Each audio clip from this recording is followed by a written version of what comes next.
오늘 살펴볼 주제 봅니다. JP모건 헬스케어 컨퍼런스 알아보겠습니다. 이번 주에 개막을 하는데요. 과연 어떤 기업들이 참여를 하게 될지, 그리고 그 가운데서 눈여겨볼 만한 기업 압축해 보겠습니다. 네, 일정상으로는 13일부터 16일까지 우리 시간으로 오늘 밤에 출발하게 됩니다. 여기에서는 또 K바이오의 위상이 상당히 높아졌다라는 분석들 나오고 있는데요. 삼성바이오로직스라든지 셀트리온이 또 중심 연설을 하게 돼서 더욱더 관심이 고조되고 있죠.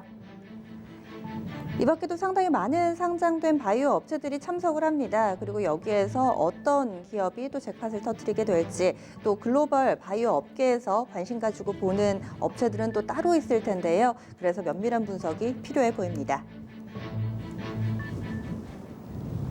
네, 업계 시각 좀 살펴볼 텐데요. 뉴스토마토의 정기종 기자와 함께 이야기 나눕니다. 안녕하세요. 네, 안녕하세요. 네, JP모건 헬스케어 컨퍼런스라는 게 과연 어떤 것이길래 이렇게 또 주목을 하고 있는 건지 이 컨퍼런스에 대한 설명부터 해주시죠. 네, 올해로 38회째를 맞은 JP모건 헬스케어 컨퍼런스는 매년 1월 글로벌 투자은행인 JP모건의 초청을 받은 전 세계 500여 개 제약바이오 기업들이 미국 샌프란시스코에 모여 주요 사업 성과와 비전을 발표하는 행사입니다. 헬스케어 분야에서는 최대 투자 행사로 꼽히기도 하는데요. 업계의 최신 트렌드도 한눈에 파악할 수 있어 업계 종사자나 전 세계 투자자들이 집중되는 행사입니다. 대형 글로벌 제약사들과의 파트너십 기회를 모색할 수 있는 만큼 국내 기업들에게도 좋은 기회로 꼽히는데요. JP모건 컨퍼런스에서의 국내사 대표 성과로는 지난 2015년 국내사 대형 기술 이전 시대의 포문을 연 한미약품이 꼽힙니다. 또 지난 2018년 1조 원대 기술 수출로 화제를 모았던 유한양행의 레이저 티닙 역시 같은 행사를 통해 소개되기도 했습니다. 네, 그러면은 이번에는 어떤 업체들이 참가하나요? 네, 국내사 가운데선 셀트리온과 삼성바이오로직스를 비롯해 한미약품, 대용제약, LG화학, 휴젤, 제넥신, 메디톡스, SCM생명과학 등 총 9개 기업이 공식 초청을 받았습니다. 이 가운데 메디톡스와 SC생명과학은 공식 1대1 미팅 기업으로 선정돼 파트너십 협력에 나서고요. 양사를 제외한 7개 기업이 발표에 나섭니다. 다만 공식 초청 외에도 미팅에 나서는 기업들이 존재하기 때문에 행사에 참석하는 전체 국내 기업은 약 20개사 정도가 될 것으로 보입니다. 네, 상당히 많군요. 그러면은 특히나 이번 행사에서는 K바이오의 위상이 좀 높아졌다라는 평가들이 나오고 있습니다. 그 이유는 어떤 것들이 있을까요? 네, 먼저 삼성바이오로직스가 2년 연속 그랜드볼룸 발표에 나선다는 점이 눈길을 끕니다. 이 그랜드볼룸은 약 800석 규모의 대형 발표회장인데요. 화이자나 로슈, 존슨앤존슨 같은 글로벌 메이저 제약사들에게만 배정되는 곳으로 알려져 있습니다. 삼성바이오로직스는 지난 2017년 국내 기업 최초로 메인 트랙을 배정받은 데 이어 지난해에는 국내 최초로 그랜드볼룸 발표를 배정받았는데요. 올해는 김태한 사장과 존린 부사장이 나서 바이오 산업에서의 삼성의 혁신과 성장이라는 주제로 그동안의 성과와 올해 목표 등을 제시할 예정입니다. 또 올해는 셀트리온도 첫 그랜드볼룸 데뷔에 나섭니다. 서정진 회장을 비롯한 주요 임원들이 총 출동한 셀트리온은 주요 품목을 비롯해 중장기 성장 전략 등에 대해 발표할 전망입니다. 글로벌 최대 바이오 투자 컨퍼런스 메인 무대에 국내 2개 기업이 서는 데다 양사가 글로벌 바이오 시밀러 주도권을 쥐고 있는 만큼 한층 높아진 국내사 위상을 보여줄 수 있을 것으로 보입니다. 네, 어떤 이야기를 할지도 상당히 좀 관심이 모아지고 있는데 이 두 업체 말고도 다른 업체들도 상당히 많잖아요. 이 글로벌 바이오 업계에서 주목하고 있는 업체, 그리고 또 주요 발표 내용들은 어떤 게 있을까요? 네, 앞서 메인 발표에 나서는 셀트리온과 삼성바이오로직스에 대한 설명을 드렸고요. 한미약품은 FDA 허가 대기 중인 호중후 감소증 치료제 롤론티스와 경구용 함양제 오락소를 비롯해 희귀 면역 질환 질환 등에 대한 R&D 전략 소개에 나서고, 대용제약은 지난해 FDA 허가를 획득한 보툴리눔 톡신제제 나보타티우기에 무게를 실을 것으로 보입니다. 이렇게 LG화학은 대사질환과 항암 면역 질환 신약 후보 물질들의 임상 현황과 향후 계획을 밝힐 계획입니다. 바이오벤처 가운데선 제넥신이 자궁경부암 치료 백신의 키트루다 병용 임상 이상 중간 결과 발표를 앞두고 있습니다. 네, 알겠습니다. 오늘 자세한 말씀 고맙습니다. 네, 감사합니다. 네, 뉴스토마토 정기종 기자와 함께 얘기 나눠봤습니다. 이렇게 JP모건 헬스케어 컨퍼런스 좀 개괄적인 내용에 대해서 다뤄봤다면 이제 좀 세부적으로 들어가 보겠습니다. 종목별로도 미리 좀 선반영된 종목군들도 있었고요. 워낙에 우리가 초청을 받았다라면서 보도자료를 내서 적극적으로 또 활용을 한 기업들도 있습니다. 하지만 아직까지 안 알려진 기업도 있어서 여기에서 이제 투자 전략이 조금은 좀 세분화가 돼야 될 것 같은데 이 부분 토마토 투자 클럽의 신교수 전문가 모셨습니다. 안녕하세요. 네, 안녕하세요. 네. 지금 얼핏 몇몇 대표 업체들에 대해서 정기종 기자가 이야기를 해줬는데 네, 네. 참가 기업이 좀 많아서 하나씩 좀 들여다볼게요. 아, 내가 가진 바이오주는 참여를 하는지 어떤 내용 나오는지 좀 천천히 볼까요? 예, 일단 뭐 표가 아마 네, 나올 네. 겁니다. JP모건 참가 기업 발표 예상 내용 표가 나올 텐데요. 보시면 굉장히 참가 기업들이 많죠. 보시면 이제 셀트리온은 뭐 말씀드렸고 삼성바이오로직스도 있고 LG화학이 바이오 제약주인 줄 모르시는 분들도 아마 계셨을 텐데 네. 근데 이제 LG화학과 관련해서 미리 좀 말씀드리면 LG화학이 바이오 쪽 사업을 하지만 근데 주가 흐름이 여기에 연동되지는 않습니다. 예, 일단 내용은 있다 하는 부분이고요. 또 한미약품도 발표를 하고 그리고 유한양행 이쪽으로는 예, 이제 쪽이 있는데 우리가 이제 관심 있는 쪽은 주로 이제 중소형주 쪽에 많이 관심이 계실 거예요. 네, 맞아요. 예, 그쪽에 이제 변동성도 좀 있고 하기 때문에 일단 ABL 바이오가 있는데 이중항체 쪽입니다. 이쪽에서 이제 글로벌 제약 바이오사하고 지금 논의가 미팅이 지금 그 예정이 돼 있다 하는 부분이 있고요. 그리고 이제 알테오전도 보게 되면은 뭐 히알루로니다제 기술 수출 관련 논의 그러니까 이렇게 기술 수출을 할 수 있는 회사들이 그냥 좀 주목을 받거든요. 그래서 이제 이런 것들이 있고요. G3BNT도 글로벌 제약사들하고 이제 파트너링 미팅이 있게 돼 있고 엔지캠은 EC18이라고 돼 있는데 이게 뭐냐면 이제 비알코올성 지방 간염입니다. 그래서 이제 그쪽에 관련해가지고 기술 수출 논의가 지금 되는 걸로 지금 엔지캠 쪽에는 지금 얘기가 상당히 좀 진척이 되는 걸로 지금 얘기가 되고 있어요. 네. 예, 그래서 그렇게 돼 있고 티움바이오도 요즘에 뭐 지난번에 이제 상당히 좀 좋았는데 자궁 내막증 치료제하고 면역 강암제 신약 물질 기술 이전 관련해가지고 미팅이 있을 예정이고요. 바이오솔루션도 자가 연골 치료제 카틸라이프 이쪽하고 이제 글로벌 투자들하고 파트너십을 이제 발굴하는 단계, 발굴하는 단계라고 써 있는 게 있고요. 네. 그리고 관련 논의라고 되어 있는 게 있죠. 맞아요. 발굴하는 단계가 조금 약합니다. 그건 이제 찾아본다는 뜻이고 논의라는 것은 미팅이 어느 정도 발굴이 좀 끝났고 이제 얘기를 한다. 얘기한다는 뜻이니까. 네. 앞타바이오도 이제 이쪽에 이제 그 두 개의 이제 플랫폼을 갖고 있는데요. 네. 그쪽 관련해 가지고 이제 논의를 좀 하고 앞타바이오도 상당히 좀 진척이 좀 많이 돼 있습니다. 왜냐하면은 글로벌 임상이 이상까지 진행된 부분이 있거든요. 그래서 바로 기술 수출이 진행이 가능한 상태까지 돼 있기 때문에 이 회사도 주목을 해볼 만하고 펩트론도 플랫폼 기술 관련해 가지고 이렇게 플랫폼 기술 회사들을 저는 좀 보고 있거든요. 네. 이쪽에서도 이제 여러 가지 이제 파이프라인하고 설명을 좀 할 예정인데 이 이쪽에 플랫폼이라는 게 신약 그 성분이 아니라 약을 전달하는 기술을 플랫폼이라고 하는 거죠. 이제 플랫폼 기술이라고 하는 것은 꼭 이제 약을 전달하는 기술뿐만이 아니고 네. 이제 그 어떤 기술을 가지면은 네. 그 기술을 가지고 이게 하나의 원천 기술인데 그 이제 기술을 가지고 여기저기 이제 적응을 많이 할 수 있다 이런 거고요. 네네. 나이백 같은 경우에도 글로벌 제약사들하고 펩타이드 부분입니다. 파이프라인 이제 논의가 돼 있다 이렇게 이제 여러 군데 이제 지금 논의할 예정입니다. 네. 그러면은 지금 여기에도 보니까 수익률이라고 12월 1일부터 12월 20일까지 상승률을 쭉 써놓은 것 같은데 네. 그 이후까지 이제 1월까지 쭉 봤을 때 네. 주가에 좀 반영된 먼저 주목받았던 기업은 어떤 곳인가요? 예, 일단 좀 모멘텀이 좀 소외된 종목도 있어요. 예, 일단 왜냐하면 이제 한미약품 같은 경우인데 한미약품은 이제 악재가 좀 있었죠. 네, 네. 예, 그래서 모멘텀을 좀 못 받은 부분이 있고. 또 보톡스 관련주들은 요즘에 이제 사실 이쪽보다는 좀 여러 가지 다른 노이즈들이 많이 있죠. 예, 그래서 대웅제약이라든가 메디톡스라든가 휴자 이런 부분들은 모멘텀에서 조금 좀 소외되어 있다 네. 이렇게 좀 보셔야 되겠고 실제 이 JP모건 헬스케어 컨퍼런스 모멘텀뿐만 아니라 이제 추가 모멘텀이 있는 종목들도 있습니다. 알테오젠 같은 경우에는 이제 살짝 상당히 좀 이번에 그 임상 발표가 나면서 상당히 네. 많이 올랐죠. 급등이 돼 있어서 이거는 이제 JP모건 헬스케어 컨퍼런스 모멘텀 플러스 알파가 있는 걸로 봐야 되겠고 나이백도 마찬가지입니다. 나이백 같은 경우에도 거의 이제 급등을 한 형태로 상한가들이 나왔죠. 이런 종목들은 상한가 나온 이후로 좀 옆으로 횡보를 하고 있습니다. 이외에 다른 이제 종목들은 대부분의 종목들이 모멘텀이 일단 좀 선반영이 됐어요. 1월 초까지. 네. 그 이후로 이제 뭐 미국하고 저기 이란하고 갈등도 있으면서 뭔가 좀 소강 상태에 좀 들어간 부분들이 있는데 지금부터 이제 흐름은 이 종목들이 그러면 뭐 모멘텀이 다 소실된 거냐 그런 건 네. 아니고요. 지금부터 이제 그 컨퍼런스에서 논의가 되지 않습니까?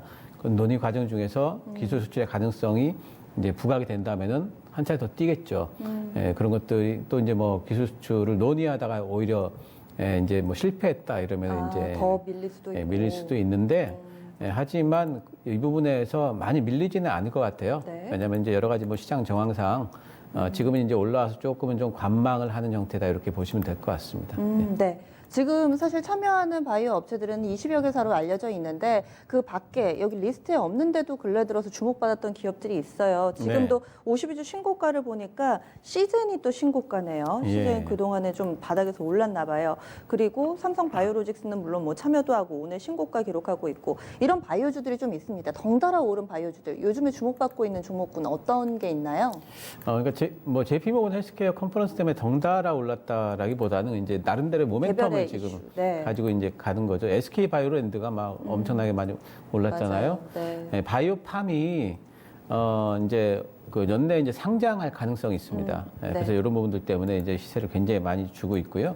또 젠백스 같은 경우에도 시세가 많았죠. 네. 알츠하이머 치료제 임상 이상 발표가 됐기 때문에 그런 부분 때문에 이제 기대감이 상당히 고조가 되면서 아직까지도 안 꺾이고 있어요. 그리고 아이큐어 같은 경우에는 패치형 치료제를 하고 있는데 셀트리온하고 이제 협업을 합니다.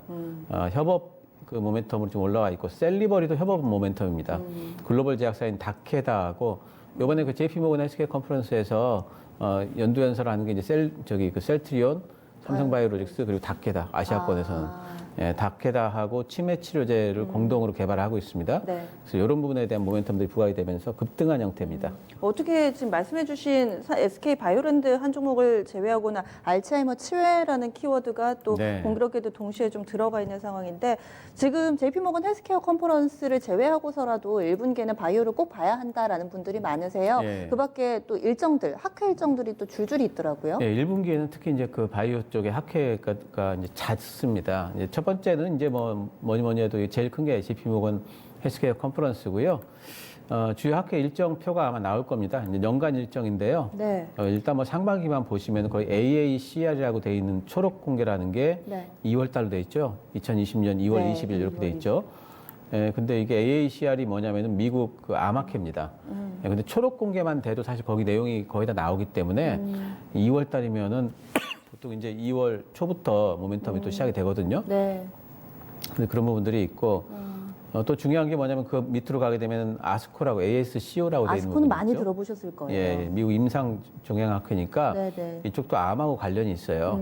그래서 이쪽에도 초록이 이제 공개가 되는 게 5월 달이기 때문에 적어도 뭐 4월 정도부터는 또 모멘텀, 그러니까 모멘텀이 이벤트 모멘텀이 연달아서 계속 있기 때문에 네.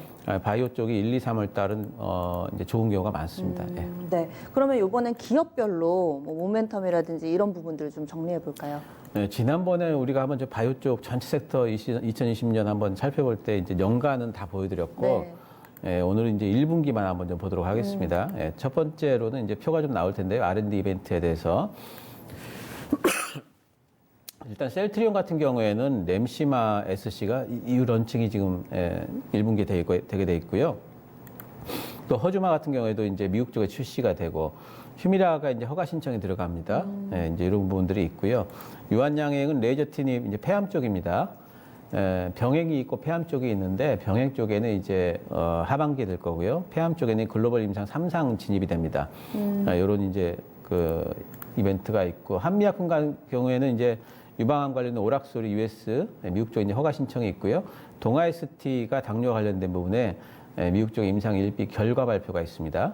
그리고 대웅제약 같은 경우에는 나보타가 유럽 쪽에 출시가 되게 돼 있고 한올바이오파마가 안구건전증에 미국의 이제 임상 3-1상입니다. 결과 발표 그리고 자가 면역 질환 글로벌 이상 결과 발표가 있겠습니다. SK바이오팜은 뇌전증과 관련된 부분에 이제 미국 출시가 있는데 이제 요런 이제 이것은 요게 이렇게 예정은 돼 있는데 실제로 보면 좀 늦어지는 경우도 있어요. 그렇죠. 예, 네. 그래서 이제 그런 부분들 감안을 좀 하셔야 되겠고 이 중에서 제일 주목받는 부분은 지금 보면은 동아이스티하고 한울바이오파마 같아요. 한올바이오파마가 지난 금요일에도 급등을 예. 해가지고 뭐 신고가 쓰고 막 이랬잖아요. 예, 예. 임박했나 봐요. 그러니까 분위기가. 3-1 결과 발표니까요. 아. 예, 임상 3상 결과라는 것은 상당히 중요하거든요. 예, 그리고 이제 그런 부분들 때문에 상당히 좀 중요하게 지금 올해 이제 어찌 보면 좀 그 주목을 하셔야 될 종목입니다. 네. 네. 그러면은 이렇게 해서 모멘텀 있는 종목군들을 쭉 살펴봤는데 바이오주 투자는 늘 어려운 것 같아요. 지금 보니까 어느 정도 좀 선반영된 종목군들도 있고 네, 해서요. 종목별로 좀 구체적으로 투자 전략을 좀 알아볼까요? 일단 바이오 전반적으로 보게 네. 되면은 이제 바이오 섹터라는 것 자체가 순환매 중심에 있습니다. 예, 그렇기 때문에 이제 어쨌든 상반기 때는 예, 바이오 섹터 전반적으로 이제 심리가 좀 호전될 걸로 예상을 합니다. 왜냐하면은 지수가 올라갈 거고 또 여러 가지 이제 뭐 이벤트들도 다 있기 때문에 네. 상반기 섹터 심리가 호전이 좀 예상이 좀 되고 있고 그리고 바이오 쪽에는 무엇보다도 제일 중요한 게 이제 센티가 중요하다 이런 말씀을 드렸는데요. 그 센티도 이제 호전이 된다면은 바이오 종목 전반적으로 이제 계속해가지고 그 안에서의 순환매를 돌면서 계속해가지고 종목들을 치고받기를 이제 할 수 있는 이제 가능성이 상당히 크고요. 바이오 쪽에 투자하실 적에 이제 두 가지 방법이 있어요. 첫 번째는 뭐냐면은 이제 임상 결과 발표라든가 이런 이제 이벤트 같은 거, 학회 같은 것들이 있을 적에 거기에 이제 참가하는 업체들에 대한 이벤트 모멘텀 투자를 하는 방법이 있습니다.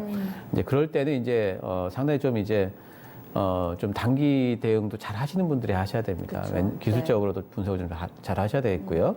예, 두 번째는 뭐냐면은 R&D 모멘텀에 대해 가지고 나는 이 회사가 하고 있는 이 치료제에 대해서 만약에 이게 성공만 한다면은 굉장한 건데 성공할 가능성이 굉장히 있는 것 같아. 나는 이 회사의 주가가 어찌됐든지 간에 나는 이 회사에 투자를 할까 이렇게 하는 방법이 있겠죠. 예, 그래서 이제 두 가지 방법 다 가능하신데 조금 이제 뭐 시세 포착이 좀 빠르신 분들은 뭐 이벤트 모멘텀 투자도 괜찮고요. 예, 그 장기 투자하시는 분들은 어쨌든 장기 투자라는 것을 염두에 두신다면은 이 변동성 같은 것들은 좀 견디셔야 되겠죠. 근데 이벤트 모멘텀 투자를 하실 때 이제 그 중요한 건 뭐냐면은 네. 항시 보면 디데이가 가까우면은 차익 매물이 그쵸. 나온다는 네, 겁니다. 그래서 그런 부분에 대한 대응들은 분명히 좀 필요해 보이고요. 제가 이제 주목하고 있는 부분은 첫 번째는 이제 뭐니 해도 바이오시밀러 쪽입니다. 셀트리온이나 삼성 바이오로직스 같은. 그래요? 예, 이제 사실 그쪽- 바이오시밀러는 작년에 너무 쉬었잖아요. 예, 많이 쉬었는데 네. 사실 바이오시밀러와 관련해 가지고 일단 뭐 근 3년 내에 2023년까지 예정된 게 지금 오리지널 약품이 특허 만료가 그쵸. 10종이나 됩니다. 네, 네. 거기에 관련된 이제 바이오시밀러 시장이 굉장히 확대가 많이 될 거고요. 예, 두 번째는 뭐냐면 우리나라의 셀트리온이나 삼성 바이오로직스가 바이오시밀러의 글로벌 선두주자들입니다. 그렇죠. 예, 그래서 이제 그런 부분들 선두주자라는 건 늘 프리미엄을 좀 많이 받을 수가 있습니다. 예, 그리고 그 회사들이 지금 나온 것만 가지고 우리가 알고 있는 뭐 가령 셀트리온 같으면은 뭐 램시마. 예, 허주마, 램시마 이런 것만 있는 게 아니고요. 지금 그 안에 보면 플랫폼들이 네. 상당히 우리가 아직까지 알지 못하는 R&D 플랫폼이 상당히 많이 대기를 하고 있기 때문에 네. 예, 성공한 가능성이 상당히 좀 높다 이렇게 봐서 바이오시밀러 쪽에 늘 제가 좀 주목하고 있는 부분들이 있고요.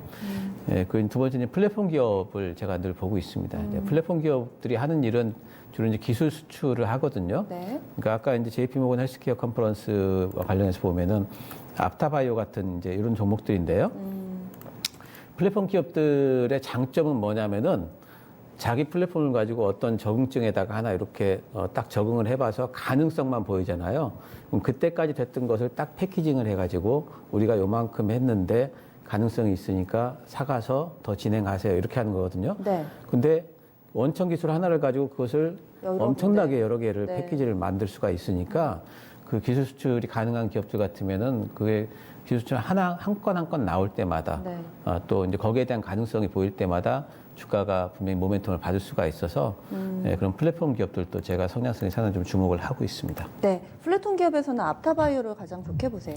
앞타바이오도 있고요, 또 올릭스라는 종목이 있습니다. 올릭스. 예, 올릭스는 이제 네. RNA 관련해 가지고 전달 물질 쪽에 이제 플랫폼을 갖고 있습니다. 네. 알겠습니다. 종목 힌트도 많이 주셨네요. 오늘 말씀 고맙습니다. 네, 감사합니다.